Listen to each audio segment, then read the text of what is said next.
ഒരു കാലത്ത് എങ്ങനെയാണ് നമ്മൾ ജീവിച്ചിരുന്നത്? ദൈവമായി നല്ല ബന്ധമുണ്ടായിരുന്നോ? ലോകത്തിന്റെ ഇഷ്ടത്തിനൊത്തവണ്ണം ജീവിച്ച് ജഡപ്രകാരം മുന്നോട്ട് പോയി നമുക്ക് നമ്മോട് തന്നെ ഒരു ഇഷ്ടകേട് തോന്നിയിട്ടില്ലേ? ഞാൻ എന്താ ഇങ്ങനെ ജീവിക്കുന്നത് എന്നൊരു ചിന്ത തോന്നിയിട്ടില്ലേ? പക്ഷേ ദൈവത്തിന്റെ അടുക്കിലേക്ക് കടന്നു വന്നപ്പോഴോ നമ്മുടെ ജീവിത രീതികൾ മാറി, നമ്മുടെ കുടുംബത്തിലെ സ്ഥിതികൾ മാറി. സന്തോഷം അനുഭവിക്കാനും സമാധാനപരമായ ജീവിതം നയിക്കുവാനും ദൈവം നമ്മെ പ്രാപ്തരാക്കി നിന്നു. അത് ഈ ദൈവത്തിന്റെ അടുക്കിലേക്ക് കടന്നു വന്ന് മുഖാന്തരം ലഭിച്ചതല്ലേ? ഓരോരുത്തന്മാരെ പറയുന്ന പോലെ സൈനികരുടെ യഹോവേ തിരുനിവാസം അത് എത്ര മനോഹരം.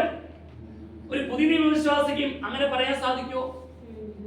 6 ദിവസം നമ്മൾ വേല ചെയ്ത് 7-ാം ദിവസം സ്വസ്ഥമായിട്ട് ദൈവസഭയിൽ കടന്നു വരുമ്പോൾ ഇവിടെ ആര് കടന്നു വന്നിട്ടുണ്ട്? ദൈവം കടന്നു വന്നിട്ടുണ്ട്. നമ്മെ സൃഷ്ടിച്ചവൻ നമുക്ക് ശ്വാസം നൽകി, നമുക്ക് ജീവിതത്തിൽ ആവശ്യമായ അന്ന വസ്ത്രാദികളെല്ലാം തന്ന് നമ്മെ വഴി നടത്തുന്ന ദൈവം ഇവിടെ കടന്നു വന്നിട്ടുണ്ട്. ഈ ദൈവത്തിന്റെ പാതയുടെ കടന്നു വരുമ്പോൾ നമുക്ക് അഭിമാനത്തോടെ പറയാൻ പറ്റും അത് എത്ര സന്തോഷമെന്ന്.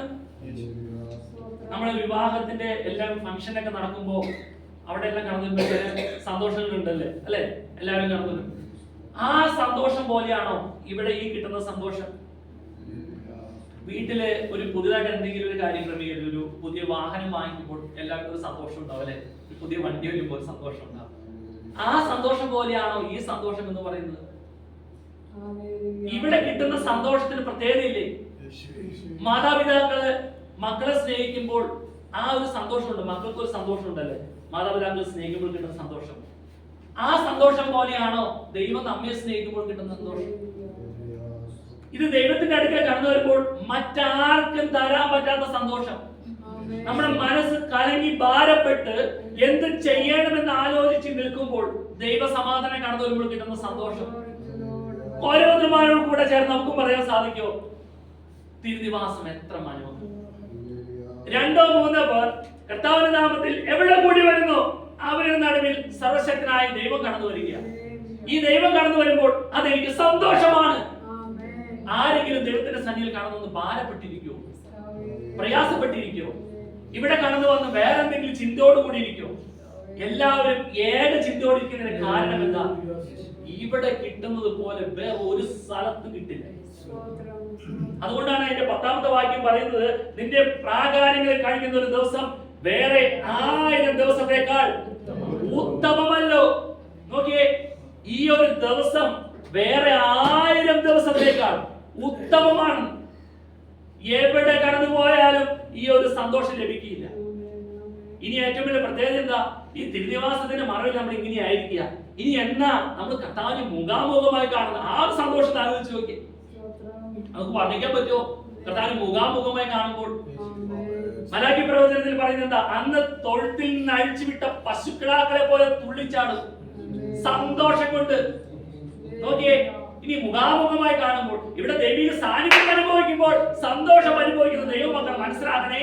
ഇനി ദൈവത്തെ നേരിട്ട് കാണുമ്പോൾ, അവന്റെ പ്രത്യക്ഷത വെളിപ്പെടുമ്പോൾ, അവനെ മുഖാമുഖമായി കാണുമ്പോൾ, നമ്മെ സൃഷ്ടിച്ചതിന്റെ പ്രതിമ പ്രകാരം നാം രൂപാന്തരം പ്രാപിക്കുമ്പോൾ, തേജസ്മേൽ തേജസ് പ്രാപിച്ച കർത്താവിനെ കാണുമ്പോൾ ലഭിക്കുന്ന സന്തോഷം പറഞ്ഞറിയിക്കാൻ പറ്റുമോ?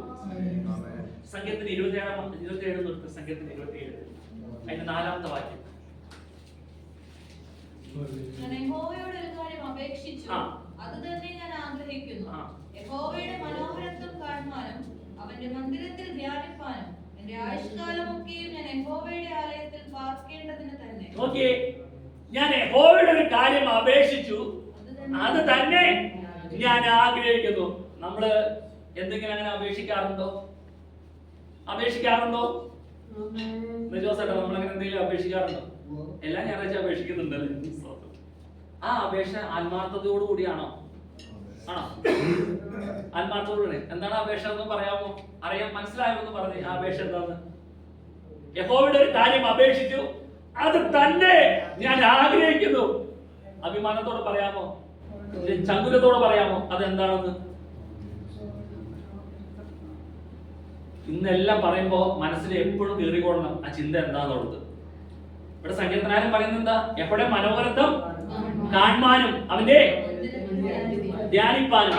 ഒരു പുതിയ വിശ്വാസി എപ്പോഴും മനസ്സിൽ കൊണ്ടുനടക്കുന്ന കാര്യം എന്താ? എന്റെ പ്രാണപ്രിയന്റെ മുഖം എനിക്കൊന്ന് കാണണം, എന്റെ പ്രിയന്റെ മുഖം എനിക്കൊന്ന് കാണണം. അതിനുവേണ്ടി നമ്മൾ എന്താ ചെയ്യുന്നത്? പ്രാർത്ഥന കഴിയുമ്പോൾ കുടുംബ പ്രാർത്ഥനയാണെങ്കിലും അവസാനം കുടുംബത്തിൽ നാഥൻ എന്ത് ചെയ്യും? ഒരു വാക്ക് ആശീർവാദം പറയൂല്ലേ? പറയും. എന്താ പറയുന്നേ? ഞാൻ യഹോവയുടെ ഒരു കാര്യം അപേക്ഷിച്ചു, അത് തന്നെ ഞാൻ ആഗ്രഹിക്കുന്നു. ഇന്ന് ദൈവമക്കളുടെ ഇടയിൽ മാത്രം ആ ഒരു ചിന്തയേ ഉള്ളൂ. ലോകപ്രകാരം ജീവിക്കുന്ന ആളുകൾ പ്രാർത്ഥന കഴിഞ്ഞ് കഴിഞ്ഞാൽ പിന്നെ അവരുടേതായ ഇഷ്ടത്തിനാണ്. ചില വീടുകളിലൊക്കെ ചെന്ന് സന്ധ്യപ്രാർത്ഥന നടക്കാന്ന് പറയുമ്പോൾ നമ്മളും അവര് പ്രാർത്ഥിക്കുമ്പോൾ അവര് ശല്യം ചെയ്യണം നോക്കുമ്പോൾ അവർ പ്രാർത്ഥനയുടെ എണീറ്റ് വന്നിട്ട് പ്രാർത്ഥന ചൊല്ലിക്കൊണ്ട് നാളെ പിന്നെ വാന്നൊക്കെ പറഞ്ഞിട്ടുണ്ടോ? അല്ലെങ്കിൽ അവർ അടുക്കളയിലേക്ക് പോയി തീയൊക്കെ അവിടെ പ്രാർത്ഥന ചൊല്ലിക്കൊണ്ട് ഇതൊക്കെ ചെയ്യണുണ്ടോ? ഇവരിത് മനോഹരം കാണണമെന്ന് ഉദ്ദേശിക്കും. ഇതൊരു ചടങ്ങായിട്ട് പോവാ. സ്തോത്രം. എന്നാൽ നമ്മളെ സംബന്ധിച്ച് അങ്ങനെയാണോ? ആ ഇരിക്കുന്ന ഇരിപ്പിൽ അന്നത്തെ പിള്ളേർക്ക് ഭക്ഷണം കൊടുക്കുള്ളൂ. പിള്ളേർക്ക് അല്ലാണ്ട് ഭക്ഷണം കൊടുക്കുവോ? ഇത് എത്ര നേരം വൈകിയാൽ വീട്ടിൽ വെച്ച് നേരം വൈകിയാൽ പിള്ളേർക്ക് അമ്മിച്ച് പ്രാർത്ഥനയൊക്കെ തുടങ്ങും. രണ്ടുപേരും ഇന്ന് ചക്കരേനെ പഠിപ്പിച്ച വാക്യല്ല ചക്കര പറഞ്ഞത്. ഞാൻ ഇതല്ല, ഈ അമ്മിച്ചിതല്ല പഠിപ്പിച്ചിരുന്നത്. നോക്ക്, ഓരോ കാര്യങ്ങളോട് ബന്ധത്തില് ദൈവമായുള്ള നല്ല ബന്ധം കടന്നു വരുന്നുണ്ടോ? ആ ദൈവമക്കളുടെ ഇടയിൽ മാത്രമേ ഇങ്ങനെയുള്ള അനുഭവം ഉള്ളൂ. വേറെ എവിടെ ഉള്ളത്?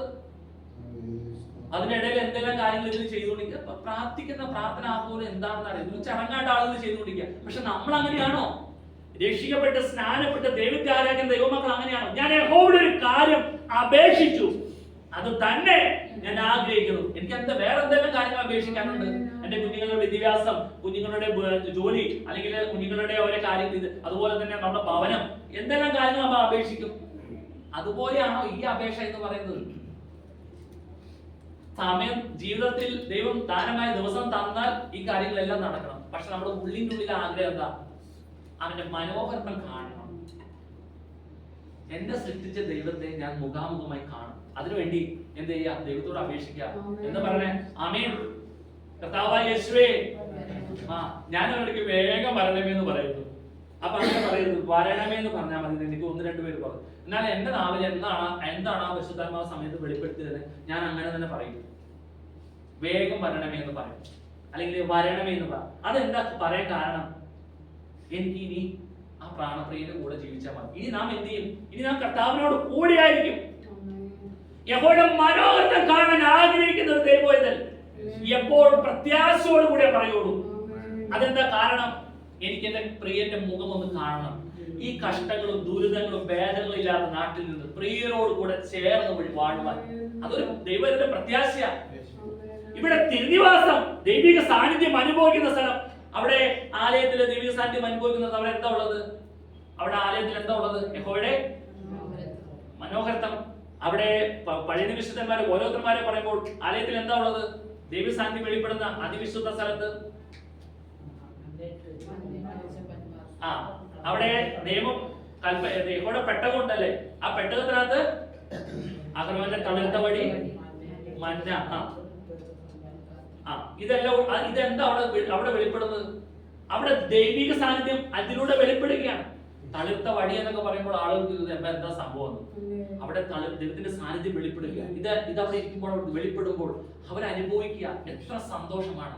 ആ ദൈവിക സാന്നിധ്യം നാം മന്ദിരത്തിലേക്ക് പ്രവേശിക്കുമ്പോഴോ നമ്മളിലേക്ക് പ്രവേശിക്കുമ്പോഴോ നമുക്ക് അനുഭവിക്കാൻ സാധിക്കുന്നുണ്ടോ ഈ സന്തോഷം? അത് അനുഭവിക്കാൻ സാധിക്കുന്ന അത് ഒരു കൂട്ടരുണ്ടെങ്കിൽ അത് രക്ഷിക്കപ്പെട്ട് സ്നാനപ്പെട്ട് ദൈവത്തെ ആരാധിക്കുന്ന ഒരു കൂട്ടർക്ക് മാത്രമേ ഇത് അനുഭവിക്കാൻ സാധിക്കുള്ളൂ. നമ്മുടെ ജീവിതത്തിൽ രോഗങ്ങൾ കടന്നു വന്നേക്കാം, ഭാരങ്ങൾ കടന്നു വന്നേക്കാം, പ്രയാസങ്ങൾ കടന്നു വന്നേക്കാം. എന്നാൽ നമുക്കൊരു ബോധമുണ്ട്, നമുക്കറിയാം ഇതെല്ലാം താൽക്കാലികമാണ്. ഇതൊന്നുമില്ലാതെ ഒരവസ്ഥയിൽ ഞാൻ മാറ്റപ്പെടുന്ന ഒരു സമയമുണ്ട്. അതുകൊണ്ട് പറയാ, യഹോവയുടെ മനോഹരം കാണുവാനും അവന്റെ മന്ദിരത്തിൽ ധ്യാനിപ്പാനും എന്റെ ആയുഷ്കാലമൊക്കെയും ഞാൻ യഹോവയുടെ ആലയത്തിൽ പാർക്കേണ്ടത് തന്നെ ഒരു ഭക്തന്റെ പ്രത്യാശയാണ്. അവന്റെ ഉള്ളിലുള്ള ആഗ്രഹമാണ്. ഓരോ വിഷയത്തോടും ബന്ധത്തിൽ പ്രാർത്ഥിക്കുമ്പോഴും ദൈവം ആയുസ് തരുന്നെങ്കിൽ 2024 25 തരുന്നെങ്കിൽ എനിക്ക് ഈ ആവശ്യങ്ങളെല്ലാം ദൈവം. പക്ഷെ നമ്മുടെ ഉള്ളിലെ പ്രതീക്ഷ എന്ന് പറയുന്നത് എന്റെ ദൈവത്തിന് മുഖം ഒന്ന് കാണണം. ഇന്ന് നമ്മൾ വളരെ പ്രാർത്ഥനയോടുകൂടെ നാം മുന്നോട്ട് പോയില്ലെങ്കിൽ നമ്മുടെ ഈ വാക്യന്റെ മനസ്സിലേക്ക് കടന്നു വരും. വിശ്വാസം എന്നതോ ആശിക്കുന്നതിനോടൊപ്പം കാണാത്ത കാര്യങ്ങളുടെ നിശ്ചയമാകുന്നു. ഈ വാക്യത്തോടുള്ള ബന്ധത്തിൽ ഒരു പുതുനിയമ വിശ്വാസിക്ക് ഈ മനോഹരത്തെ കുറിച്ചൊന്ന് ധ്യാനിക്കാൻ പറ്റുമോ? ഇവിടെ നമ്മൾ ചർച്ചിനകത്ത് എഴുതി വെച്ചിരിക്കുന്ന വാക്യമാണത്. ഇത് നമ്മുടെ മനസ്സിലേക്ക് കടന്നു വരട്ടെ. എന്നിട്ട് യഹോവയുടെ മനോഹരത്തെ കാണുവാൻ അവന്റെ മന്ദിരത്തിൽ ധ്യാനിപ്പാൻ എന്റെ ആയുഷ്കാലമൊക്കെയും ഈ കാണുന്ന അവസ്ഥയല്ല, കർത്താവിനോട് കൂടെ ഇനി എത്ര കാണുന്ന വർഷം അതെല്ലാം യഹോവയുടെ മന്ദിരത്തിൽ ധ്യാനിക്കുക. ആ ഒരു വിശ്വാസത്തിലാണോ ഞാൻ ജീവിക്കുന്നത് ഇന്നത്തെ കാലത്ത്? ആണോ? നമ്മൾ രക്ഷിക്കപ്പെട്ട് സ്നാനപ്പെട്ട് ഇത്രത്തോളം കാലമായി ഈ വാക്യം മനസ്സിലേക്ക് കടന്നു വരിക. വിശ്വാസം എന്നതോ ആശിക്കുന്നതിന്റെ ഉറപ്പും കാണാത്ത കാര്യം. നമ്മൾ ഇതുവരെ എന്നെ പ്രാണപ്രിയനെ മുഖാമുഖമായി കണ്ടിട്ടില്ല. നമ്മൾ ആ സാന്നിധ്യം അനുഭവിച്ചിട്ടുണ്ടല്ലേ? പ്രാർത്ഥിക്കുമ്പോൾ നമ്മൾ ആശ്വാസം കണ്ടെത്തുന്നു. നമ്മൾക്ക് ആർക്കും ഉൾക്കൊള്ളാൻ പറ്റാത്ത ഒരു പ്രകാശം നമ്മെ ആശ്വസിപ്പിക്കുന്നു. ആരാധിക്കുമ്പോൾ ദൈവിക സന്തോഷം അനുഭവിക്കുന്നു. അതുപോലെ തന്നെ സ്തുതിക്കുമ്പോഴെല്ലാം നമ്മളൊരു ഇതെല്ലാം മറന്ന് നിൽക്കുന്ന സ്ഥലത്ത് നിന്ന് തന്നെ ദൈവിക സാന്നിധ്യം അനുഭവിക്കുന്ന ഒരു പ്രകാശം നമ്മെ ഫീൽ ചെയ്യുന്നു. ഇതെല്ലാം നമുക്ക് ആരാധനക്കുള്ള ലഭിക്കാൻ സാധിക്കും. ഈ ആരാധന കഴിഞ്ഞിട്ട് നമ്മുടെ മനസ്സിന് വേദന ഉണ്ടാകാറുണ്ടോ? വേദന സന്തോഷം ഉണ്ടാകുന്നത്. ഈ സന്തോഷം ഉണ്ടാകുമ്പോഴാണ് നാം മനസ്സിലാക്കേണ്ടത് ദൈവം നമ്മളിൽ പ്രസാദിക്കുക. ഈ വിഷയങ്ങളെല്ലാം ദൈവം ഏറ്റെടുക്കുക. അതിന് ആ ആരാധന ഒരു വിടുതൽ നടത്തുക. അത് എന്റെ വിശ്വാസമാണ്. ഒരാളോട് പറഞ്ഞാൽ, വേറൊരു വ്യക്തിയോട് പറഞ്ഞാൽ, അത് ദൈവത്തെ അറിയാത്ത വ്യക്തിയാണെങ്കിൽ അദ്ദേഹത്തിന് ഉൾക്കൊള്ളാൻ കഴിയുന്നില്ല. പക്ഷെ നമ്മുടെ വിശ്വാസം എന്താ? ദൈവം പ്രവർത്തിക്കുകയാണ്. കാരണം ഉള്ളിന്റെ ഉള്ളിൽ അകത്തെ മനുഷ്യൻ ക്ഷീണിക്കാണോ ചെയ്യുന്നത്? ഇതെല്ലാം കടന്നു വരുമ്പോൾ അകത്തെ മനുഷ്യൻ ബലപ്പെടുകയാണ്. പക്ഷെ പുറത്തെ മനുഷ്യനോ വയ്യ, ബുദ്ധിമുട്ടാണ്, ശരി ബുദ്ധിമുട്ടുള്ള പുറത്തെ മനുഷ്യൻ പറയും. പക്ഷെ അകത്തെ മനുഷ്യനോ? അകത്തെ മനുഷ്യൻ ബലപ്പെടും. ഇത് ആരാണെങ്കിൽ കടന്നു വരുമ്പോൾ അമ്മച്ചിക്ക് ആ ഒരു വേദന ഉണ്ടെന്ന് പറയാനായിട്ട്, നെഞ്ചിന് ആ ഒരു വേദന ഉണ്ടെന്ന് പറയാം. അത് പുറത്തെ മനുഷ്യൻ പറയുന്ന, അകത്തെ മനുഷ്യനാണ് കൈവച്ച് പാട്ട് പാടിയാൽ. ഇത് അകത്തെ മനുഷ്യന്റെ പ്രത്യേകത. ഇത് ഈ വിശ്വാസം അകത്തെ മനുഷ്യലേക്ക് പ്രവേശിക്കുമ്പോൾ പുറത്തെ മനുഷ്യനെ ഇത് താൽക്കാലികമാണെന്ന് മനസ്സിലാക്കി പുറത്തെ മനുഷ്യനെ ധൈര്യപ്പെടുത്തും. അകത്തെ മനുഷ്യൻ ക്ഷീണിച്ചിരുന്നാൽ പുറത്തെ മനുഷ്യന്റെ കാര്യം പിന്നെ പോകാം. പക്ഷെ അകത്ത് ധൈര്യം നമ്മുടെ ശക്തിയുള്ളവരാണെങ്കിലോ പുറത്ത് അത് പ്രതികരിക്കും. ആമേൻ. അതിന് അടുത്ത ആരെങ്കിലും ക്ഷീണിച്ചിരിപ്പുണ്ടെങ്കിൽ തന്നെ എന്ത് ചെയ്യും? അവനെയും കൂടെ എന്ത് ചെയ്യും? ബലപ്പെടുത്തും. ഇത് നോക്കിയേ, ഇന്ന് ഇത്രയും വർഷമായി നമ്മള് ചെറുപ്പം മുതലേ കേൾക്കുന്ന കർത്താവിന്റെ കാഹളം ധ്വനി കേൾക്കാറായി, പ്രാണപ്രിയന്റെ വരവെടുക്കാറായി. നിങ്ങളിങ്ങനെ കടന്നു പോകൊണ്ടിരിക്കുന്നു, തലമുറകൾ മാറിപ്പോടുന്നു. നിങ്ങൾക്ക് എത്ര പേര് വിശ്വസിക്കാൻ കഴിയുന്നു കർത്താവിന്റെ വരവ് ഏറ്റവും ആസന്നമായിരിക്കുന്നു? കൺമുമ്പിൽ കാണുന്ന സഹോദരനോട് ക്ഷമിക്കാനും സഹിക്കാനും ഓർക്കാനും കഴിയാതെ എത്രയോ ആളുകൾ മാറ്റപ്പെട്ടു ജീവിച്ചുകൊണ്ട് ഭൂമിയിൽ ജീവിക്കുന്നു. ഇതിന്റെ ഇടയിലെല്ലാം മനസ്സിലാക്കേണ്ടത് എന്താ? ദൈവത്തിന്റെ വരവ് ഏറ്റവും ആസന്നമായിരിക്കുന്നു. രാജ്യങ്ങൾ തമ്മിൽ യുദ്ധങ്ങൾ ചെയ്യുന്നു, പകർച്ചവ്യാധികൾ കടന്നു വരുന്നു. ഇതെല്ലാം ഇതിന്റെ ആരംഭമായി എത്ര പേർക്ക് മനസ്സിലാക്കുന്നു? ഏറ്റവും ആസന്നമായിരിക്കുന്ന കാലഘട്ടത്തിലാണ് ഞാൻ നിങ്ങൾ ജീവിക്കുന്നത്. ആ മുന്നോട്ട് ജീവിക്കുമ്പോൾ പിശാചിന്റെ തന്ത്രങ്ങളെ മനസ്സിലാക്കി ജീവിക്കണം. ഈ ഒരു പോലീസുകാരൻ ഒരു കള്ളനെ ഓടിച്ച സമയത്ത് ഈ പോലീസ് എന്തിനാ വന്നത്? കള്ളനെ പിടിക്കാനാണ് വന്നത്. കള്ളൻ പാടവും പറമ്പൊക്കെ ചാടി ഓടി, കനാലൊക്കെ വട്ടം ചാടി ഓടുന്നു പറയണേ. അപ്പൊ പോലീസുകാരൻ പറഞ്ഞു, ഞാൻ ഇത്രയും ഈ ഓട്ടം ഓടി ട്രെയിനിങ് ഒക്കെ എടുത്ത് വന്ന എന്നെ വെട്ടിക്കാൻ അവരാരാന്ന് പറഞ്ഞത്? പോലീസിന്റെ തൊപ്പി ഇതൊക്കെ ഊരി വെച്ച് കള്ളന്റെ മുന്നിൽ വെട്ടിച്ചോടി. നീ എന്നെ തോപ്പിക്കാറായില്ല. പോലീസ് പിന്നാലെ ഓടി കള്ളനെ പിടിക്കാനാണ്. പക്ഷെ പുള്ളിയുടെ ലക്ഷ്യം തെറ്റിപ്പോയി. പുള്ളിയുടെ മനസ്സിൽ പിന്നെ അവനെ ജയിക്കാൻ വേണ്ടി, കള്ളനെ ജയിക്കാൻ വേണ്ടി ഭീഷണി വിട്ട് ഓടി അപ്പുറത്ത് ഓടിയത്. നീ എന്നെ തോപ്പിക്കാറായിട്ടില്ല. അപ്പൊ കള്ളൻ എന്ത് ചെയ്ത്? ആലോചിച്ച് നോക്കി. ഇന്ന് വിശ്വാസകുളത്തിൽ ഇറങ്ങി ഓടുന്ന ആളുകൾ ദൈവത്തിന് വേണ്ടിയാ പ്രവർത്തിക്കുന്നത്. ജീവിച്ചാലും ദൈവത്തിന്, മരിച്ചാലും ദൈവത്തിനൊക്കെ പറയണേ. പക്ഷെ ലക്ഷ്യം എന്താ? ലക്ഷ്യം എന്താ? ഇപ്പൊ ലക്ഷ്യമെല്ലാം മാറി. ഇപ്പൊ ലക്ഷ്യം മാറിയിട്ട് ഇപ്പൊ റൂട്ടെല്ലാം വേറെ രീതിയിലേക്കായി. അതാണോ ഇന്ന് എത്ര പേർക്ക് വേണ്ടതുപോലെ ദൈവത്തെ ആരാധിക്കാൻ കഴിയുന്നത്? സ്നാനപ്പെട്ട സമയത്ത് നമ്മുടെ തീഷ്ണത എന്തായിരുന്നു? സ്നാനപ്പെട്ട സമയത്ത് ഞാൻ കർത്താവിന്റെ ക്രൂശീകരണത്തിൽ പങ്കാളിയായി, അല്ലെ? കർത്താവിന്റെ ക്രൂശീകരണത്തിൽ പങ്കാളിയായി എന്ന് പറഞ്ഞ് ഭയങ്കര ഭയഭക്തിയോടിരിക്കുന്ന ഒരു വർഷം കഴിഞ്ഞ്, ഒരു 2 വർഷം കഴിഞ്ഞ് പിന്നെന്തായി? പിന്നെ അതൊക്കെ മാറി.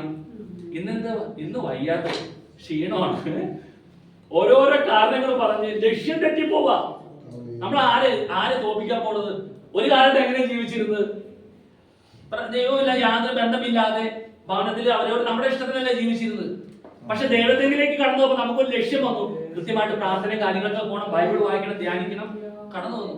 ഓടി ഓടി ഓടി ഓടി കുറച്ച് കഴിയുമ്പോൾ പോലീസുകാരന് പറ്റിയതുപോലെ കള്ളനെ ഓവർടേക്ക് ചെയ്തു. പണ്ട് എങ്ങനെയായിരുന്നോ അതിനപ്പുറത്തേക്ക് പോയി. പിന്നെ പാസ്റ്ററുടെ ഇത് വിളി, അത് പ്രാർത്ഥനയ്ക്ക് കണ്ടില്ലല്ലോ. അത് അങ്ങനെ ഓരോ കാരണങ്ങൾ. പണ്ട് അങ്ങനെയൊക്കെ ആയിരുന്നു. അതിനുശേഷം നമ്മൾ തീരുമാനമെടുത്ത് വിശ്വാസത്തിലേക്ക് കടന്നു വന്ന് ഇനി ഇങ്ങനെ ജീവിക്കണം, ഇനി ഇങ്ങനെ മുന്നോട്ട് പഴയതുപോലെ പോയാൽ പറ്റില്ല എന്നൊരു തീരുമാനമെടുത്തിട്ട് പിന്നെ നമ്മുടെ ലക്ഷ്യം തെറ്റി പോകുന്നൊരു കാര്യം. ആമേൻ. ആ കള്ളനാണോ പോലീസുകാരനാണോ ആരാ ലക്ഷ്യത്തിലെത്തിയത്? കള്ളനല്ലേ. പോലീസുകാരൻ തോറ്റുപോയില്ലേ? പോലീസുകാരൻ കള്ളനെ പിടിക്കേണ്ട പോലീസുകാരന്റെ ചിന്തയിലേക്ക് കടന്നു. എന്നെക്കാൾ വലിയവൻ അവനായിട്ടില്ല എന്ന് പറഞ്ഞു. നമ്മുടെ വിശ്വാസത്തിലേക്ക് കടന്നതിനെ മുന്നേ നമ്മുടെ ചിന്ത എന്തായിരുന്നു?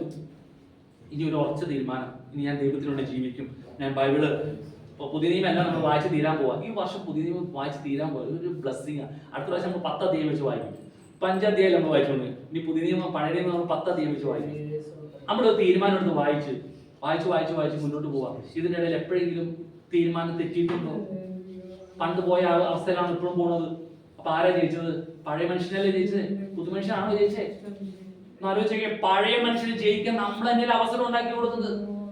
ഈ പാപം എന്ന് പറയും. പാപം എപ്പോഴെങ്കിലും നമ്മളെ കയറി അറ്റാക്ക് ചെയ്യുമ്പോൾ നമ്മുടെ ഉള്ളിലെ മനുഷ്യനല്ലേ തകർത്ത് കളയുന്നത്.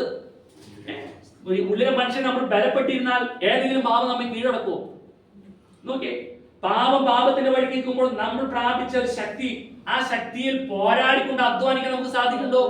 പരിശുദ്ധാത്മാവിൽ പോരാടി അധ്വാനിക്കാൻ നമുക്ക് സാധിക്കുന്നുണ്ടെങ്കിൽ നമുക്ക് അഭിമാനത്തോടെ പറയാം, വിശ്വാസം എന്നതോ ആശിക്കുന്നതിനോടൊപ്പം കാണാത്ത കാര്യങ്ങളുടെ നിശ്ചയവും. ഈ കാണാത്ത കാര്യങ്ങളുടെ നിശ്ചയത്തിനുള്ള ബന്ധത്തിൽ നമുക്ക് എപ്രകാരം ജീവിക്കണം എന്നുള്ളത് പരിശുദ്ധാത്മാവ് നമ്മെ സഹായിക്കും. പോരാടിക്കൊണ്ട് അധ്വാനിക്കാൻ. ഇന്ന് കാലങ്ങൾ കടന്നു വന്നപ്പോൾ ആത്മീയ മണ്ഡലത്തിൽ എന്താ സംഭവിച്ചുകൊണ്ടിരിക്കുന്നത്?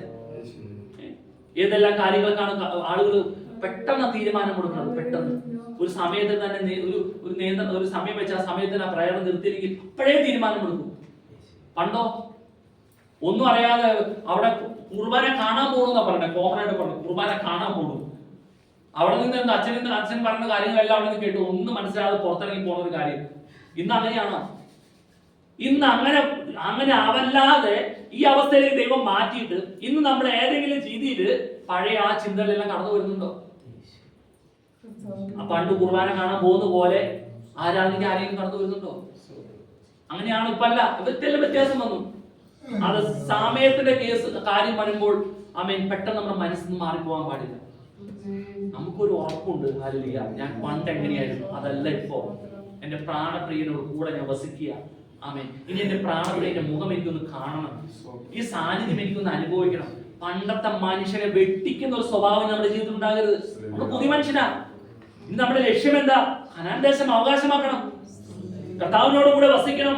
സങ്കീർത്തനം 27 വായിക്കുന്ന പോലെ യഹോവയുടെ മനോഹരം കാണുവാനും അവന്റെ മന്ദിരത്തിൽ ധ്യാനിപ്പാനും. അതിനുവേണ്ടി നമ്മൾ വില കൊടുക്കണ്ടേ? ഈ ഭൂമിയിലെ ഓരോ നിമിഷവും ഇപ്പൊ നമ്മുടെ സമയം നോക്കുമ്പോ 12:10 ആവാൻ പോകുന്നു. ഈ 12:10, 12:11, 12:15 ആകുമ്പോഴേക്കും നമ്മൾ ചിന്തിച്ചിട്ടുണ്ടോ ഈ സമയം നമുക്ക് വേണ്ടി വെയിറ്റ് ചെയ്തതാണെന്ന്? സമയം നമുക്ക് വേണ്ടി വെയിറ്റ് ചെയ്യുന്നത് എപ്പോഴും ചിന്തിച്ചിട്ടുണ്ടോ? സമയം നമുക്ക് വേണ്ടി വെയിറ്റ് ചെയ്യുന്നില്ല. ആ സമയം പാഴാക്കി കളഞ്ഞിട്ട് സമയം കിട്ടിയില്ല എന്ന് പറയുന്നത് പൊട്ടത്തരമാണ്. ഓരോ സമയങ്ങൾ കടന്നു പോകുമ്പോഴും നാം മനസ്സിലാക്കിക്കൊള്ളണം, എന്റെ പ്രായം അതെനിക്ക് ദൈവം തന്നതെല്ലാം കുറഞ്ഞുകൊണ്ടിരിക്കുക. ഇനി എന്റെ ആയുസ് കുറഞ്ഞുകൊണ്ടിരിക്കുക. ഓരോ ദിവസങ്ങൾ കടന്നിരുന്നു തോറും ആ നിമിഷം എല്ലാം മനസ്സിലാക്കിക്കൊള്ളണം, ഞാൻ എത്രമാത്രം ദൈവത്തിൽ ആശ്രയിച്ച് ജീവിക്കുന്നത്. എന്റെ യഹോവയുടെ മനോഹരത്തെ കാണുവാൻ ഞാൻ ഒരുങ്ങിയിട്ടുണ്ടോ? അതിനുള്ള തയ്യാറെടുപ്പ് എന്റെ ജീവിതത്തിൽ നടന്നിട്ടുണ്ടോ? നീ കിട്ടുന്ന ഈ ഒരു 10 മിനിറ്റ് സമയം കൂടെ, ദൈവത്തിന്റെ വചനം കേൾക്കാൻ കിട്ടുന്ന 10 മിനിറ്റ് സമയം കൂടെ അതെനിക്ക് പ്രയോജനമായി തീരണമെന്നാണോ നമ്മൾ ചിന്തിക്കുന്നത്? അത് തീർന്നാൽ എനിക്ക് പോകാമെന്നാണോ നമ്മൾ ചിന്തിക്കുന്നത്? എവിടെ പണ്ട് പള്ളി പോയി നിന്ന പോലെയാണോ? പള്ളി പോയി ഇരിക്കാൻ കണ്ടിട്ടുണ്ടോ? കാല് കുത്തിയൊക്കെ ഇരിക്കാൻ കണ്ടിട്ടുണ്ടോ? ഒന്ന് തീർന്നാൽ മതി നോക്കുമ്പോഴേക്ക് ഇരിക്കുന്നത്, അച്ഛനെ ബോറടിപ്പിക്കാൻ വേണ്ടിയാണ് ഇരിക്കുന്നത്. അങ്ങനെയാണ് ഇപ്പോ. അല്ല, നമ്മൾ സമയം പോകണം അറിയുന്നില്ല. അതാ ഏറ്റവും വലിയ പ്രത്യേകത. ദിവസങ്ങളിൽ കടന്നു വന്നിരിക്കുമ്പോൾ സമയം പോകുന്നത് അറിയുന്നില്ല. നമ്മൾ ഇവിടെ നിന്ന് 1 മണിക്കൂർ ദൈവത്തിന്റെ വചനം സംസാരിച്ചാലും നമുക്കത് 1 മണിക്കൂർ ആയോ എന്ന് ചോദിക്കുന്നത്. അങ്ങനെയാണെങ്കിൽ ദൈവം നിങ്ങളോട് സംസാരിച്ചു. അതെന്ത് 1 മണിക്കൂർ ആയോ എന്ന് പറഞ്ഞ് അവിടെ നിന്ന് വചനം സംസാരിക്കുന്ന ആളെ സമയം കാണിച്ചാൽ തിരിഞ്ഞു നോക്കിയൊക്കെ ചെയ്യുന്നുണ്ടെങ്കിൽ പഴയ മനുഷ്യനെ വെട്ടിച്ചു. ഉന്താനും വീഴുന്ന അച്ഛനെ തോപ്പിക്കാൻ നിൽക്കുമ്പോൾ അതിലും വലിയ അഭ്യാസം കാണിച്ചു തുടങ്ങി. പിന്നെ ബൈബിൾ മറച്ചു കാണിക്കും. യഹോവയുടെ മനോഹരത്തെ കാണണമെന്ന് ആഗ്രഹിക്കുന്ന ആളുകൾ ബൈബിൾ മറച്ചു കാണിക്കും, ബൈബിൾ തുറന്നു കാണിക്കും. പിന്നെ ഇങ്ങനെ ശബ്ദം പോയി ആൾക്കാർ ശ്രദ്ധിക്കുമല്ലോ സംസാരിക്കുന്ന ആള്. അപ്പൊ ബൈബിൾ മറച്ചു വെച്ചു. ആ സമയമായെന്നാണ് എന്റെ അർത്ഥം. ഇപ്പൊ നമ്മുടെ ഏറ്റവും വലിയ പ്രത്യേകത വെച്ചാൽ ഇവിടെ നിന്ന് സംസാരിക്കുമ്പോ ആളുകളുടെ പുറകിലാണ് ബ്ലോക്ക് ഇരിക്കുന്നത്. അപ്പൊ അവിടെ നിന്ന് ഒരാൾ തിരിഞ്ഞു നോക്കി റിപ്ലൈ വന്നില്ലേ? ഒന്ന് ആലോചിച്ച് നോക്കി, പഴയ മനുഷ്യനെ വെട്ടിക്കുന്ന അനുഭവത്തിൽ നമ്മൾ എവിടേക്കാ ഇറങ്ങി തിരിച്ചിരിക്കുന്നത്? കർത്താവിന്റെ പൊന്മുഖം കാണാൻ, യഹോവയുടെ മനോഹരത്തെ കാണാൻ, അവന്റെ മന്ദിരത്തിൽ ധ്യാനിപ്പാൻ. എന്റെ ആയുഷ്കാലം ഒക്കെയും ഞാൻ യഹോവയുടെ ആലയത്തിൽ പാർക്കേണ്ടതിന് തന്നെ. ഇനി ഓരോരുത്തന്മാരോട് ചേർന്ന് പറയാൻ പറ്റുമോ? സൈന്യങ്ങളുടെ യഹോവേ, തിരുനിവാസം എത്ര മനോഹരം! പറയാൻ പറ്റുമോ? ആ മനോഹരത്വം അത് അവർ വർണ്ണിക്കുമ്പോ നമ്മോട് തന്നെ ഒന്ന് ചോദിച്ചു നോക്കേ, നമുക്കിനി എങ്ങനെ വർണ്ണിക്കാൻ പറ്റുക? ആ അനുഭവത്തിൽ ഒരു പുതിയ വിശ്വാസിയുടെ ഈ മൺകൂടാരത്തിലേക്ക് മന്ദിരമായി മാറുമ്പോൾ, ദൈവത്തിൽ വസിക്കാനൊരു മന്ദിരമായി മാറുമ്പോൾ ഇതിൽ എത്രമാത്രം ശുദ്ധിയുണ്ട്! എന്റെ ഓരോ ചിന്തയിൽ, എന്റെ സംസാരത്തിൽ, എന്റെ പ്രവൃത്തിയിൽ, കൊടുക്കലിൽ, വാങ്ങലിൽ എത്രമാത്രം ശുദ്ധിയുണ്ട്! ഈ അശുദ്ധി ഉണ്ടെങ്കിൽ ഇതിൽ ദൈവത്തിന് പ്രസാദിക്കാൻ പറ്റുമോ? ദൈവത്തിന് വസിക്കാൻ പറ്റുമോ? അപ്പൊ എനിക്ക് എങ്ങനെയാ ഇത് മന്ദിരത്തിൽ ഇത് പറയാൻ പറ്റുക? ഓരോരുത്തന്മാരും പറയാം, സൈന്യങ്ങളുടെ യഹോവേ, തിരുനിവാസം എത്ര മനോഹരമെന്ന്. എനിക്കങ്ങനെ പറയാൻ സാധിക്കണമെന്നുണ്ടെങ്കിൽ ഞാൻ അതിനുവേണ്ടി ഒന്ന് ഒരുക്കപ്പെടട്ടെ. എന്റെ ജീവിതത്തിൽ ഒരു ഒരുക്കം കടന്നു വരണ്ടേ? നമ്മുടെ ലക്ഷ്യം തെറ്റിയുള്ള ജീവിതം, ആ ഒരുക്കത്തിന് തയ്യാറാണോ? രക്ഷിക്കപ്പെട്ടിട്ടുള്ള വർഷങ്ങളുടെ കണക്ക് പറയുന്നത് നമുക്ക് ആ പഴയ മനുഷ്യനെ വിട്ടു എന്ന് പറയാൻ പറ്റുമോ? നോക്കിയേ, ഒരു കാര്യത്തോടെ സംസാരിച്ചാൽ ഒരു ക്ഷമയില്ലാത്ത രീതിയില ആളുകളുടെ വാക്കുകൾ വരുന്നത്. ഒരു ക്ഷമയിൽ പെട്ടെന്നാണ് തീരുമാനങ്ങൾ കടന്നു വരുന്നത്. ഇനി പറയാൻ പറ്റുമോ? ഓരോരുത്തന്മാർ അഭിമാനത്തോടെ പറയുന്ന പോലെ പറയാൻ പറ്റുമോ? സൈന്യങ്ങളുടെ യഹോവേ, ദൈവം വസിക്കുന്ന മന്ദിരമാണിത്, ദൈവം വസിക്കുന്ന മന്ദിരമാണിത്. ഒന്ന് കൊരിന്ത്യർ 3-ാം അധ്യായത്തിന്റെ 16-ാമത്തെ വാക്യം വായിക്കുന്നത് എന്താ? നിങ്ങൾ വാക്യത്തെ നിങ്ങൾ ദൈവത്തിന്റെ മന്ദിരമെന്നും ദൈവത്തിന്റെ ആത്മാവ് നിങ്ങളിൽ വസിക്കുന്നുവെന്നും അറിയുന്നില്ലയോ? ദൈവത്തിന്റെ ആത്മാവ് നമ്മളിൽ വസിക്കുക. ദൈവത്തിന്റെ ആത്മാവിന്റെ പ്രത്യേകത എന്താ? ആദിയിൽ ദൈവം ആകാശവും ഭൂമിയും സൃഷ്ടിച്ചു. ഭൂമി പാഴായും ശൂന്യമായിരുന്നു, ആഴത്തിന്മീതെ ഇരുളുണ്ടായിരുന്നു. ദൈവത്തിന്റെ ആത്മാവ് വെള്ളത്തിന്മേൽ പരിവർത്തിച്ചു കൊണ്ടിരുന്നു. അങ്ങനെ എന്താ സംഭവിച്ചു? ഭൂമി ഉണ്ടായി, വെള്ളത്തിന്റെ കൂട്ടത്തിൽ സമുദ്രം എന്ന് വിളിച്ചു. അതുപോലെ തന്നെ ഭൂമിയിലെ ഓരോ ജീവജാലങ്ങൾ ഉണ്ടായി. ഇതെല്ലാം സൃഷ്ടിച്ച ആത്മാവ് നമ്മുടെ ഉള്ളിൽ വസിക്കുന്നു. ചിന്തിക്കാൻ പറ്റുമോ? മനുഷ്യന്റെ ബുദ്ധിയിൽ ചിന്തിക്കാൻ പറ്റൂ? ദൈവം അത്ര ഭംഗിയായിട്ട് നമ്മെ സൃഷ്ടിച്ചു നോക്കി. ആ ആത്മാവോടെ വസിക്കണമെന്നുണ്ടെങ്കിൽ ഞാൻ എങ്ങനെയുള്ളതായിരിക്കണം? ആമേൻ. അഭിമാനത്തോടെ പറയാൻ പറ്റുമോ? ഈ മന്ദിരത്തിൽ ദൈവം വസിക്കുന്നുണ്ടെങ്കിൽ എനിക്ക് പാപം ചെയ്യാൻ പറ്റുമോ? പാപം ചെയ്യുമ്പോൾ അത് ദൈവാത്മാവ് സമ്മതിക്കുമോ? ദൈവാത്മാവിന് വിരുദ്ധമായി നമ്മൾ എന്തെങ്കിലും ചെയ്തിട്ടുണ്ടെങ്കിൽ നമ്മുടെ ചിന്തയിൽ തന്നെ പ്രവർത്തിക്കണ്ട, ചിന്തയിൽ തന്നെ കടന്നുപോയാൽ ദൈവം പ്രസാദിക്കുമോ? ദൈവത്തിന്റെ മന്ദിരം അതിന് തുടർന്ന് നിങ്ങൾ ദൈവത്തിന്റെ മന്ദിരം എന്നും ദൈവത്തിന്റെ മന്ദിരം നശിപ്പിക്കുന്നവനെ നോക്കിയേ, ദൈവം വസിക്കുവാൻ വേണ്ടി ഈ എൽദോന്റെ ശരീരത്തെ, ഈ മന്ദിരത്തെ തെരഞ്ഞെടുത്തിട്ട് ഈ മന്ദിരത്തെ ഞാൻ നശിപ്പിച്ചാലോ? വേറെ ആരും നശിപ്പിക്കണ്ട, ഞാൻ എന്റെ മന്ദിരത്തെ നശിപ്പിച്ചാലോ? ദൈവത്തിന്റെ മന്ദിരം നശിപ്പിക്കുന്നവനെ ദൈവം നശിപ്പിക്കും. ദൈവത്തിന്റെ മന്ദിരം വിശുദ്ധമല്ലോ, നിങ്ങളും അങ്ങനെ തന്നെ. ഇനി ഓരോരുത്തന്മാര് പറയുന്നവരെ പറയാൻ പറ്റുമോ? സൈന്യങ്ങളുടെ യഹോവേ, തിരുനിവാസം എത്ര മനോഹരം! ഈ തിരുനിവാസമായി ദൈവത്തിന് വസിക്കാനുള്ള ഇടമായി മാറിയിട്ട് ഇതിനെ നശിപ്പിക്കുന്ന ഏതെങ്കിലും പ്രവൃത്തി നമ്മുടെ ജീവിതത്തിലുണ്ടെങ്കിൽ എന്തോ ദൈവം തന്നെ നശിപ്പിക്കും. ഞാൻ എന്നെ തന്നെ നശിപ്പിച്ചാൽ, പ്രാർത്ഥനയിൽ കുറവ് വരുത്തിയാൽ, ബൈബിൾ വായനയിൽ കുറവ് വരുത്തിയാൽ, നമ്മുടെ ലക്ഷ്യം പോലീസുകാരനെ ഓടിയപ്പോ കള്ളനെ എന്നെ തോപ്പിക്കാറായെന്ന് വെച്ച് ലക്ഷ്യം തെറ്റി തൊപ്പിയ പൂജ വെച്ചിട്ട് കള്ളന് മുന്നിൽ ഓടിയിട്ട് എന്നെ നീ വെട്ടിക്കാറായെന്ന് പറഞ്ഞ അവസ്ഥയിലാണോ? പഴയ മനുഷ്യനെ അങ്ങനെയല്ലാന്ന് പറഞ്ഞത് ഇതിൽ കൂടെ ഞാൻ മുന്നോട്ട് പോയിട്ട് ഇപ്പൊ ചില ആൾക്കാരൊക്കെ പറഞ്ഞത് പഴയ സ്വഭാവമാണെങ്കിൽ ഒന്നങ്ങിട്ട് കൊടുത്തതിനൊക്കെ പറഞ്ഞിട്ടുണ്ട്. നമ്മളൊക്കെ ചിന്തിച്ചത് എന്താ പോയി പറഞ്ഞത്. പഴയ മനുഷ്യനായതുകൊണ്ട് ഇപ്പൊ സ്നാനപ്പെട്ട് പണ്ടൊക്കെ ആണെങ്കിൽ ഇപ്പൊ ആ വീടുണ്ടാവില്ല, പരിസരം ഒന്നും പറഞ്ഞ ചിലരൊക്കെ പറഞ്ഞിട്ടുണ്ടോ. പഴയ മനുഷ്യൻ ആ സംസാരത്തിൽ അവൻ പഴയ മനുഷ്യൻ ജനിച്ചു. പണ്ട് പഴയ നിയമവിശുദ്ധന്മാരുടെ കാലത്ത് പ്രവർത്തിച്ചാലേ പാപമുള്ളായിരുന്നു. ഇന്നോ ചിന്തിച്ചാൽ മതി, ചിന്തിച്ചാൽ പാപമായി തീരും. പഴയ മനുഷ്യനെ ഡബിളായിട്ട് ഓവർടേക്ക് ചെയ്തു. ലക്ഷ്യം തെറ്റിപ്പോയി. ദൈവത്തിന്റെ മന്ദിരം നശിപ്പിക്കുന്നവരെ ദൈവം നശിപ്പിക്കും. ദൈവത്തിന്റെ മന്ദിരം വിശുദ്ധമല്ലോ. ആമേൻ. ദൈവത്തിന്റെ ആത്മാ നമ്മോട് കൂടിയിരിക്കുമ്പോ ചില സ്ഥലത്തൊക്കെ ചെന്നിരിക്കുമ്പോ ആവശ്യമില്ലാത്ത വാക്കുകളൊക്കെ ഇരിക്കുമ്പോ നമുക്ക് പറയില്ലേ, അവിടെ മാറിപ്പോണെന്ന് പറയില്ലേ. അത് കേട്ടുകൊണ്ടിരുന്ന് ചിരിക്കൂ, അത് കേട്ടുകൊണ്ടിരുന്ന് നമ്മൾ സന്തോഷിക്കൂ അല്ലെ? അത് കേട്ടുകൊണ്ടിരുന്ന് സന്തോഷിക്കാൻ തയ്യാറാവും ഇല്ല. ദൈവാത്മാ നമ്മോട് പറയും മാറി നിൽക്ക്. ചില സ്ഥലത്ത് അല്ലെ, ഇന്നലെ നമ്മള് വായിച്ച ദിവസം പറഞ്ഞ ചില സ്ഥലങ്ങളിൽ വേർപെട്ട് നിൽക്കണോട് ദൈവമക്കൾ വേർപെട്ട് നിൽക്കണം. കാരണം ദൈവത്തിന്റെ മന്ദിരം വിശുദ്ധമാണ്.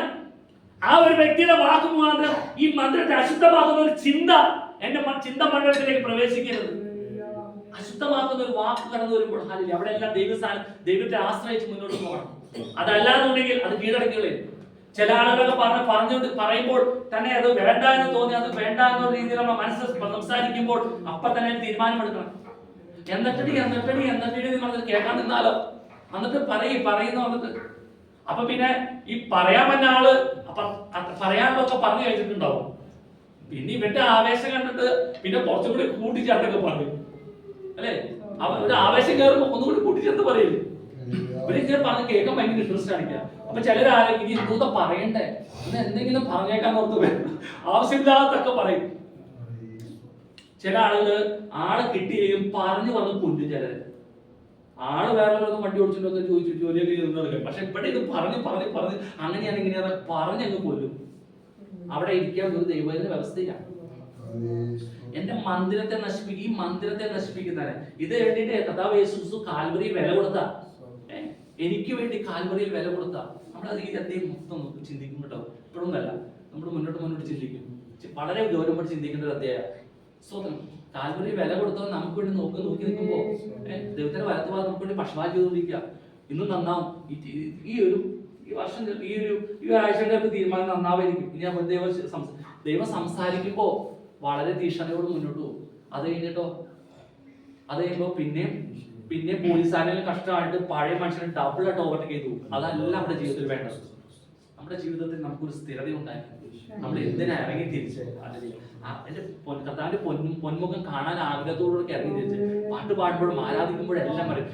നമ്മൾ രാവിലെ പാടുന്നത് സ്തോത്രഗീതം പാടുക. നീ മനമേ ആരോടാണ് പറഞ്ഞത്? അടുത്തിരുന്നവരാണ് പറഞ്ഞത്. നമ്മൾ ആരോടെ പാടിയത്? ഞാൻ എന്നോടല്ലേ പാടിയത്. സ്തോത്രഗീതം പാടുക നീ മനമേ. കാരണം പിന്നെ എന്താ ഉണ്ടാകുന്നത്? കർത്തൻ ജയം നൽകും. നമ്മൾ ചില പാട്ടൊക്കെ പാടുമ്പോ സ്വയം ചിന്തിക്കണം, ഇതെന്താ ഈ പാടണേന്ന്. നമ്മളോട് തന്നെ പറയണേ.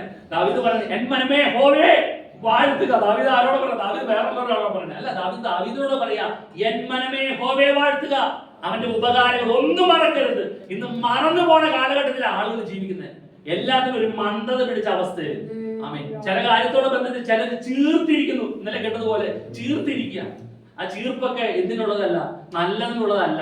ഈ ചീർപ്പ് ഓവറായാൽ പിന്നെ നടക്കാൻ പറ്റാതെ വരും, എഴുതി നിൽക്കാൻ പറ്റാതെ വരും, ഓടാൻ പറ്റാതെ വരും, പല കാര്യങ്ങൾക്ക് തടസ്സങ്ങൾ കടന്നു വരും. അത് നമ്മുടെ ജീവിതത്തിൽ ഉണ്ടാകരുത്. ചില കാര്യങ്ങളുടെ ബന്ധത്തിൽ കടന്നു വരുമ്പോൾ എന്തുണ്ടാകുന്നത്? നമ്മുടെ എന്തെല്ലാം കാര്യങ്ങളാണ് നഷ്ടപ്പെടുത്തി പോകുന്നത്. പക്ഷെ ആത്മീയമായ കാര്യങ്ങൾക്കല്ലാണ്ട് വേറെ ഏതെങ്കിലും കാര്യങ്ങൾക്ക് തടസ്സം പറയുന്നുണ്ടോ? ആത്മീയമായ കാര്യങ്ങൾക്ക് മാത്രമേ ഉള്ളൂ. ബാക്കിയുള്ള കാര്യങ്ങളൊക്കെ ഭംഗിയായിട്ട് നടക്കും. ചില ജോലികളുടെ ബന്ധത്തിലാണെങ്കിൽ നമ്മുടെ സമയത്ത് തന്നെ നിന്ന് കൃത്യമായിട്ട് നിന്ന് പഞ്ച് ചെയ്ത് പോലും. അല്ലെങ്കിൽ എന്താ വേണ്ട സാമ്പത്തിക നന്മ ലഭിക്കുന്നിടത്ത് ലഭിക്കില്ല. അപ്പൊ അത് അറിയാം നമുക്ക്. പക്ഷെ നമ്മൾ യഹോവയുടെ മനോഹരം കാണാൻ ആഗ്രഹിച്ച ദൈവമക്കളെ അതെന്താ മറന്നു പോണത്? നമ്മൾ ദൈവത്തിന് കൊടുക്കേണ്ടത് ദൈവത്തിന് കൊടുക്കാതില്ലെങ്കിൽ ദൈവത്തിന് കൊടുക്കേണ്ട മഹത്വം ദൈവത്തിന് തന്നെ കൊടുക്കണം. അത് നാം ദൈവത്തിന് കൊടുക്കുന്നില്ല എങ്കിൽ നമ്മൾ എന്താ മറന്നു പോണത്? ഇത്ര ദീർഘക്ഷമയോടുകൂടെ കൂടെ നിന്ന് നമ്മെ വഴി നടത്തുന്ന ഒരു ദൈവം ആലോചിക്ക്. വേറെ എവിടെ കിട്ടും ഇങ്ങനൊരു ദൈവത്തെ? ഭാരങ്ങൾ കടന്നു വരുമ്പോൾ നമ്മുടെ കണ്ണുനീര് കണ്ട് മനസ്സറിയുന്ന ദൈവം. അതുവരെ നമുക്ക് ജീവിച്ചങ്ങനെയാണെന്ന് ചിന്തിച്ചിട്ടുണ്ടോ? അതുവരെ ഞാൻ എങ്ങനെയൊക്കെ പ്രവർത്തിച്ചു, എങ്ങനെയൊക്കെ സംസാരിച്ചു, എങ്ങനെയൊക്കെ ജീവിച്ചു എന്ന് അതൊന്നും കണക്കിടാതെ നമ്മുടെ കണ്ണുനീരിനെ കണ്ട് മാനിക്കുന്ന ദൈവം. ഓക്കെ, ആ ദൈവം നമ്മെ തെരഞ്ഞെടുത്ത്, ദൈവത്തിന് വസിക്കാൻ ഒരു മന്ദിരമായി തെരഞ്ഞെടുത്തിട്ട് നമുക്ക് സന്തോഷത്തോടെ ജീവിക്കാൻ സാധിക്കും. പല കാര്യത്തോടെ ബന്ധത്തിൽ, പല ജീവിത സാഹചര്യത്തോടെ ബന്ധത്തിൽ അവന്റെ മനോഹരത്വം കാണാൻ, അവന്റെ മന്ദിരത്തിൽ ധ്യാനിപ്പാൻ, അവന്റെ ആയുഷ്കാലം ഒക്കെയും യഹോവയുടെ ആലയത്തിൽ പാർക്കേണ്ടത് തന്നെ. അതാണ് നമ്മുടെ ലക്ഷ്യം. നമുക്ക് ജോലിയോട് ബന്ധിച്ച് ചില ലക്ഷ്യമുണ്ട്. 5-ാം തീയതിക്കുള്ളിൽ അല്ലെങ്കിൽ 4-ാം തീയതിക്കുള്ളിൽ ഇത്ര സാലറി വരും, ഒരു ലക്ഷ്യമുണ്ട്. ആ ലക്ഷ്യത്തോടെ ബന്ധത്തിൽ കൃത്യമായിട്ട് പഞ്ച് ചെയ്യും. പക്ഷെ നമുക്ക് ഇവിടെ ഒരു ലക്ഷ്യമുണ്ട്. ഈ ഓട്ടം ഇതൊരു ട്രെയിനിങ് പീരീഡാണ്. ഈ ഭൂമിയിലെ ജീവിതം എന്ന് പറയുന്നത്. ഈ ട്രെയിനിങ് പീരീഡ് കഴിഞ്ഞാൽ എന്ത് ചെയ്യും? എത്തേണ്ടടത്തേക്ക് എത്തണം. ഇവിടെ എങ്ങനെയൊക്കെ ജീവിച്ചു എന്നുള്ളതൊക്കെ ഇവിടെ പേപ്പറിൽ ഇങ്ങനെ നോട്ട് ചെയ്ത് വെക്കുന്ന പോലെ അവിടെയൊക്കെ നോട്ട് ചെയ്ത് വെച്ചിട്ടുണ്ട്. അതിനുള്ള പ്രതിഫലം ദൈവം തരും. നമ്മൾ ദൈവത്തിന് മുന്നിൽ നേരമാണ് ജീവിച്ചിരിക്കലോ. പരിശുദ്ധാത്മാവിനെ സകല സത്യത്തിൽ വഴി നടത്ത പരിശുദ്ധാത്മാവിനെ ദൈവം നമുക്ക് ദാനമായി തന്നിട്ട് ആ പരിശുദ്ധാത്മാവിന് കീഴടങ്ങിയല്ല ഞാൻ ജീവിക്കുന്നെങ്കിൽ ദൈവത്തിന് മുന്നിൽ ചെന്ന് ഞാൻ നിവർന്നു നിൽക്കാൻ കഴിയൂ? അവിടെ ചെന്നിട്ട് പ്രതിഫലം, കർത്താവേ ഞാൻ ദൈവത്തിന്റെ ഞാൻ സ്നാനപ്പെട്ടതാണ്, ഞാൻ ആരാധിച്ചതാണ്, ഞാൻ ദൈവത്തിന് വേണ്ടി ഇങ്ങനെ കാര്യങ്ങളൊക്കെ ചെയ്തതാണെന്ന് പറഞ്ഞ ദൈവം അംഗീകരിക്കൂ? ഈ ട്രെയിനിങ് പീരീഡിൽ ഈ ജീവിതത്തിൽ ദൈവം ആഗ്രഹിക്കുന്ന വണ്ണം നാം ജീവിക്കണം. നമുക്ക് ആഗ്രഹമുണ്ട്, പക്ഷെ അകത്ത് പാപം കിടക്കുന്നുണ്ടെങ്കിൽ എന്ത് സംഭവിക്കും? ഈ ആഗ്രഹത്തെ എന്ത് ചെയ്യും? ദൈവം ആഗ്രഹിക്കുന്നവണ്ണം ജീവിക്കാൻ സാധിക്കില്ല. നമ്മൾ വളരെ വ്യക്തതയോടുകൂടി മനസ്സിലാക്കണം, ദൈവത്തിന്റെ മന്ദിരം നശിപ്പിക്കുന്നവനെ ദൈവം നശിപ്പിക്കും. ഇത്രയും പേര് ഈ ലോകത്ത് ഇപ്പോ തൊട്ടത് കഴിഞ്ഞാൽ അവിടെ ഒരു പള്ളിയുണ്ട്. ആ പള്ളിയിൽ പ്രാർത്ഥനയിൽ പോകുന്ന ആൾക്കാരെ കണ്ടിട്ടുണ്ടോ? ആ ഒരു കൂട്ടത്തിൽ നിന്ന് ഈ ഒരു ചെറിയ കൂട്ടമായി ദൈവം തെരഞ്ഞെടുത്തിട്ടുണ്ടെങ്കിൽ നമുക്ക് ഒരുക്കിയിരിക്കുന്ന ശ്രേഷ്ഠത നിസ്സാരമായ ശ്രേഷ്ഠതയല്ല. അവര് ഈ ഭൂമിയിൽ തന്നെ പള്ളി പെരുന്നാളും പടപ്പും ബലൂണൊക്കെ മേടിച്ച് വിറ്റൊക്കെ ഒരു സന്തോഷിക്കുക. അതോട് തീരും. അതറിയാതെ അവർ ജീവിച്ചുകൊണ്ടിരിക്കുകയാണ്. കയ്യിൽ പ്രമാണമുണ്ട്, പുസ്തകമുണ്ട്, സത്യവേദപുസ്തകമുണ്ട്. ഇത് വായിക്കാൻ ഒരു പിടുത്തമില്ല. വായിച്ചാൽ മനസ്സിലാകണേ പരിശുദ്ധാത്മ പ്രവർത്തിക്കണ്ടേ? അതിൽ നിന്ന് വേർപെട്ട് നമ്മളൊരു ചെറിയ കൂട്ടമായി നിൽക്കുമ്പോ അവർക്കൊരു പരിഹാസമാണ്. അതേ പോണം 4, 3, 7 പേര് എന്നൊക്കെ പറഞ്ഞ പരിഹാസമാണ്. പക്ഷെ നമുക്ക് ദൈവം ഒരുക്കുന്ന ശ്രേഷ്ഠത എന്താണെന്നറിയോ? അതിനു വേണ്ടി നമ്മൾ ആഗ്രഹിച്ച് മുന്നോട്ട് ജീവിക്കുക. ഈ കാണുന്നതെല്ലാം നമ്മുടെ കുഞ്ഞുങ്ങളൊക്കെ കാണുമ്പോൾ വിഷമം തോന്നും. അവിടെ പിള്ളേരൊക്കെ സന്തോഷിച്ച് ബലൂണൊക്കെ മേടിച്ച് ചുവന്ന മിഠായൊക്കെ ചുണ്ടുമ്പൊക്കെ തൂതുമ്പൊക്കെ നടക്കാൻ കാണുമ്പോ അല്ലെ? പക്ഷെ നമ്മുടെ കുഞ്ഞുങ്ങൾക്ക് ദൈവം ഒരുക്കിയിരിക്കുന്നത് എന്താ? വീതി സ്വച്ഛ സ്ഫടികത്തുല്യ തങ്കനിർമ്മിതമായ പട്ടണം. നോക്കി, അവിടേക്ക് ഇവര് പ്രവേശിക്കാൻ പറ്റുമോ? ധനവാന്റെ ലാസറിന്റെ ജീവിതത്തിൽ അനുഭവത്തിൽ വെച്ച് നോക്കുമ്പോൾ ലാസർ എങ്ങനെ പോയത്? ഭൂമിയിൽ എങ്ങനെ ജീവിച്ചത്? ധനവാൻ എങ്ങനെ ജീവിച്ചത്? ധനവാന് നല്ലൊരു അടക്കം കിട്ടി എന്നൊക്കെ പറഞ്ഞു. ഇവരുടെ അടക്കം കണ്ടാൽ നമുക്ക് കൊതി തോന്നും. പക്ഷെ ആ അടക്കത്തിലൊന്നും വലിയ പ്രതീക്ഷ ദൈവം ആഗ്രഹിക്കുന്നില്ല. ഭക്തന്റെ മരണമാണ് യഹോവയ്ക്ക് ആഗ്രഹം. യഹോവ ആഗ്രഹിക്കുന്നത് തന്നെയാണ്. പലപ്പോഴും നമ്മൾ അതൊക്കെ നിസ്സാരമായി കാണുകയാണ്. നിസ്സാരമായി കണ്ടിട്ട് പലതിനെയും നമ്മൾ എന്ത് ചെയ്യും? വലിയ സംഭവമായിട്ട് കാണും. കണ്ടോ അവരുടെ പള്ളി അത് കണ്ട് കണ്ടോ അത് കണ്ടോ എന്നൊക്കെ പറഞ്ഞ് അങ്ങോട്ട് വാഴ്ത്തി പാടാൻ കണ്ടുകഴിഞ്ഞാൽ ഇത് സ്ഥിരമായിട്ടിരിക്കുന്ന പോലെയാണ്. ഈ ഭൂമി കറങ്ങിക്കൊണ്ടിരിക്കുന്നതിൽ ഒരു വ്യത്യാസം വന്ന ഭൂമി എങ്ങടോ പോയി എന്ന് പറഞ്ഞിട്ടുണ്ട്. ചിലർക്ക് താഴെ പോകുന്നുണ്ട്. പക്ഷെ ദൈവം നമുക്ക് ഒരുക്കിയിരിക്കുന്ന അങ്ങനെയാണോ? പൂർണ്ണ സന്തോഷം അനുഭവിക്കുന്ന ഒരു അനുഭവത്തിലേക്ക് ദൈവം നമ്മെ ചേർക്കാൻ പോകുന്നത്. അവിടെ ആയിരിക്കുന്ന ആരെങ്കിലും ലാസറിന്റെ ഇടയിൽ പ്രദേശയിൽ ദൈവത്തിന്റെ ആനന്ദങ്ങളുടെ പ്രദേശത്തിലിരിക്കുന്ന ആരെങ്കിലും വിഷമിച്ച് സങ്കടപ്പെട്ടിരിക്കുന്നുണ്ടോ? അവിടെ എത്തിപ്പെട്ടാൽ ഹാലലിയ അവിടെ പൂർണ്ണ സന്തോഷം അനുഭവിക്കുന്ന അനുഭവത്തിനാണ്. അത് കണ്ട് ഹാലലിയ ധനവാൻ അവിടെ നിന്ന് നിലവിളിക്കുന്നുണ്ട്. ലാസർ ഏതെങ്കിലും തരത്തിലൊരു വാക്ക് പറയുന്നുണ്ടോ? അവിടെ എന്താ ലാസർ ചെയ്തുകൊണ്ടിരിക്കുന്നത്? ദൈവത്തിന്റെ സന്നിധിയിൽ ആശ്വസിച്ചുകൊണ്ടിരിക്കുക. ദാനിയേലിനോട് ദൈവം എന്താ പറയണേ? നീ ദൈവത്തിന്റെ സന്നിധിയിൽ നീ പോയി വിശ്രമിച്ചു കൊടുക്കുക. ദാനിയേൽ അവിടെ എന്ത് ചെയ്യുന്നുണ്ടിരിക്കുക? ദൈവത്തിന്റെ സന്നിധി ആശ്വാസം കൈക്കൊണ്ടിരിക്കുക. ഇവിടെ അബ്രഹാം അവിടെ ധനവാനോട് പറയുന്ന ഒരു വാക്കുണ്ട്, മകനെ നിന്റെ ആയുസ്സിൽ നീ നന്മയും എല്ലാം അനുഭവിച്ചു, ലാസറോ തിന്മ അനുഭവിച്ചു, ഇപ്പോൾ അവനോട് ആശ്വസിക്കുന്നു. അതൊക്കെ പറയുമ്പോൾ നമ്മുടെ മനസ്സിലേക്ക് കടന്നു വരണം. നമുക്ക് ചില വ്യക്തിയുള്ള ബന്ധത്തിൽ ചില ഭാരങ്ങളെ കടന്നു വരുമ്പോൾ ദൈവാത്മാ സംസാരിച്ചിട്ട് പ്രവർത്തിച്ചോളണം. ചില ഹെൽപ്പൊക്കെ ചെയ്യണം. ദൈവാത്മാ സംസാരിച്ചിട്ട് പ്രവർത്തിച്ചോളണം. ഞാൻ അവന് കൊടുക്കും, ഞാൻ അങ്ങനെയുള്ളവർക്ക് കൊടുക്കും, നീ ഇന്നവർക്ക് കൊടുക്കുന്നു പറഞ്ഞിട്ട് അവിടെ ചിലപ്പോൾ ആ ഒരു സാന്നിധ്യമായിരിക്കും അവരെ ദൈവത്തിലേക്ക് അടുപ്പിക്കുന്നതും ദൈവവുമായുള്ള ബന്ധത്തിലേക്ക് കടന്നു വരുന്നത്. ആളുകളൊക്കെ നോക്കിയിട്ടൊക്കെ ചെയ്യുള്ളൂ. അവന് കൊടുത്താൽ ഇന്നത്തെ കാലത്ത് ആൾക്കാരെ പ്രത്യേകിച്ച് 10 രൂപ കൊടുത്താൽ ഞാൻ 20 രൂപ അതിൽ നിന്ന് എടുക്കാനുള്ള ഒരു ക്രമീകരണം കൊടുക്കുള്ളൂ. റോഡില് ഓരോ ചാവടിക്കണ്ടോടാ ചാവടി മതത്തിലല്ല ഒരു കാര്യം പറയുമ്പോ വേണ്ടാന്ന് പറയും. ചില ഞങ്ങളൊരു വേണ്ടപ്പെട്ട ഒരാളുണ്ട്, ഒരു കാര്യം ചെയ്തിട്ടുണ്ടെങ്കിൽ അങ്ങനെ ചെയ്തിട്ടുണ്ടെങ്കിൽ തിരിച്ച് 10 രൂപ ഇങ്ങോട്ട് തിരിച്ച് മേടിച്ചിരിക്കും. അതൊന്നും അല്ല ദൈവം ആഗ്രഹിക്കുന്നത്. നല്ല തുറന്ന മനസ്സോടുകൂടെ. പലപ്പോഴും നമുക്ക് എങ്ങനെ ചിന്തിക്കാൻ പറ്റുന്നുണ്ടോ? ഒരു വയ്യാത്ത ഒരാളെ കണ്ടു കഴിഞ്ഞാൽ നമുക്ക് എന്തെങ്കിലും ചെയ്യണമെന്ന് ഉള്ളിൽ തോന്നിയിട്ട് അതിന് കൊടുക്കണ്ടെന്ന് പറഞ്ഞ് പോരാറുണ്ടോ? ആ പണം അത് നമ്മുടെ കയ്യിൽ നിന്ന് ശരിയാവില്ല. അത് കൊടുക്കേണ്ടത് കൊടുക്കണം. അതുപോലെ തന്നെ ദൈവത്തിന് കൊടുക്കേണ്ടത് ഈ എവിടെ മനോഹരത കാണാനൊക്കെ ആഗ്രഹിക്കുന്ന ദൈവമക്കൾ മനസ്സിലാക്കണം. ദൈവത്തിന് കൊടുക്കേണ്ടത് ദൈവത്തിന് തന്നെ കൊടുക്കണം. അത് നിനക്കെടുക്കാനുള്ളത് എടുത്തോ. ദൈവത്തിനുള്ള ദൈവത്തിന്. മനുഷ്യൻ നമുക്ക് ജോലി ചെയ്ത് ദൈവം ആരോഗ്യം തന്നില്ലേ? ആരോഗ്യം ഇല്ലെങ്കിൽ ജോലി ഇപ്പൊ ജോലി ലഭിച്ചില്ലെങ്കിലോ? ഇതെല്ലാം ദൈവം നമുക്ക് ഒരുക്കി തന്നിട്ട് നമ്മൾ എങ്ങനെയാ ജീവിക്കണേ? ഈ മന്ദിരത്തിൽ ദൈവം എല്ലാം ഒരുക്കി തന്നു. നമുക്ക് ആവശ്യമായ ജോലി കാര്യങ്ങളെല്ലാം ദൈവം ഒരുക്കി തന്നു. ദൈവത്തിന് കൊടുക്കേണ്ടത് കൂടെ നമ്മൾ എടുത്ത് കടം വരുത്തി വെച്ചാലോ? ഇനി എങ്ങനെ മുന്നോട്ട് ജീവിക്കും? ഇനി എന്നിട്ട് കോലോത്തന്മാര് പറയുന്ന പോലെ പറയാൻ ഇനി നമുക്ക് സാധിക്കുമോ? അങ്ങനെ സാധിക്കുന്ന ഒരു കൂട്ടരുണ്ടെങ്കിൽ അത് രക്ഷിക്കപ്പെട്ട് സ്നാനപ്പെട്ട് ദൈവത്തെ ആരാധിക്കുന്ന ദൈവമക്കൾ മാത്രമേ പറയുള്ളൂ. സൈന്യങ്ങളുടെ യഹോവേ തിരുനിവാസം എത്ര മനോഹരം! ഈ മന്ദിരം അതിനു വേണ്ടി തെരഞ്ഞെടുത്തെങ്കിൽ ഞാൻ ജീവിക്കുന്ന ഓരോ ജീവിതവും ഓരോ പ്രവൃത്തിയും അത് ദൈവത്തിന് പ്രസാദമുള്ളതാണ്. എന്നിൽ വ്യാപരിക്കുന്ന പരിശുദ്ധാത്മാവ്, ആ പരിശുദ്ധാത്മാവ് എങ്ങനെ വഴി നടത്തുന്നോ അതുപോലെ ഞാൻ ജീവിക്കും. പരിശുദ്ധാത്മാവിന് വിരോധമായി പ്രവർത്തിച്ചാലോ? ദൈവത്തിന്റെ മന്ദിരം നശിപ്പിക്കുന്നവനെ ദൈവം നശിപ്പിക്കും. ദൈവത്തിന്റെ മന്ദിരം വിശുദ്ധമല്ലോ, നിങ്ങളും അങ്ങനെ തന്നെ. എല്ലാവരും ഒന്ന് പറഞ്ഞേ, അങ്ങനെ തന്നെ, നിങ്ങളും അങ്ങനെ തന്നെ. ഇതൊക്കെ പറയുമ്പോ ആർക്കും ഓർക്കും പറ്റുന്ന കണ്ണടച്ച് ഇങ്ങനെയൊക്കെ ഇരുന്നാലും എനിക്കറിയാം അതൊരു ദൈവം ഉള്ളിൽ ധ്യാനിച്ചെടുക്കുന്നതാണെന്ന് മനസ്സിലാവും. നിങ്ങളും അങ്ങനെ തന്നെ അല്ലേ? ദൈവത്തിന്റെ മന്ദിരം എങ്ങനെയാണോ അതുപോലെ തന്നെ നിങ്ങളും അങ്ങനെ തന്നെ.